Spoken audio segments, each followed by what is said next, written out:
Macron wants Russia's defeat in Ukraine without crushing Russia. Here's a summary of the article.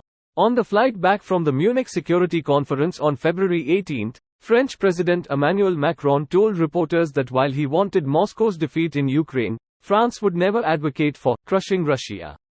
I want Russia to be defeated in Ukraine, and I want Ukraine to be able to defend its position, but I am convinced that in the end, it will not be concluded militarily, Macron said, French newspaper Le Figaro reported. I don't think, like some, that Russia should be totally defeated, attacked on its soil. These observers want, above all, to crush Russia. This has never been France's position, and it never will be. The security conference held on February 17-19 brought together multiple leaders, including German Chancellor Olaf Scholz and French President Emmanuel Macron. German Defense Minister Boris Pistorius pledged continued support of Ukraine. Macron similarly called on Europe as a whole to invest more in defense. President Volodymyr Zelensky joined the event online, giving a video address on February 17. This post received a score of 8,400, with an upvote ratio of 91%. Here are the top comments in response to this article. Sure, they can just withdraw. Right? Why are we pretending like anyone is doing anything to Russia? Everything that has transpired and will transpire in the future, Russia did to itself. The fear is more that the collapse of Russia might bring instability to the region. A partition of the territory, if not political but de facto, would see local armed conflicts. The emergence of private military groups in Russia is a step in this direction. Warlords fighting each other for control over those regions represent a high risk for the nukes they have. The risk is not really of them using it. I don't think those warlords would be able to have control of both the nukes and the means to send them, but more the risk of them selling it to anyone.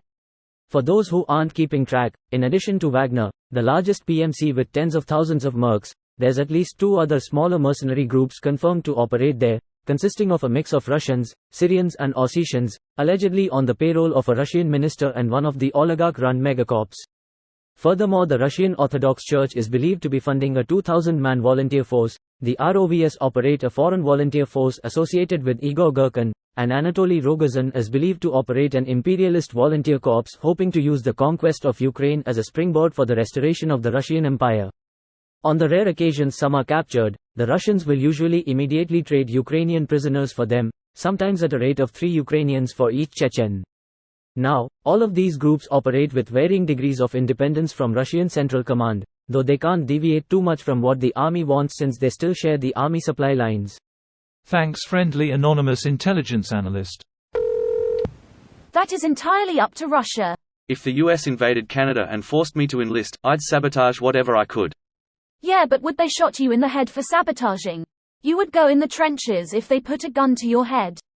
It is not as easy as I don't want to be there and I will sabotage everything. Given the choice between probably being shot in the head, for sabotage, and probably being shot in the head, for trying to kill my neighbors, I too would choose probably being shot in the head.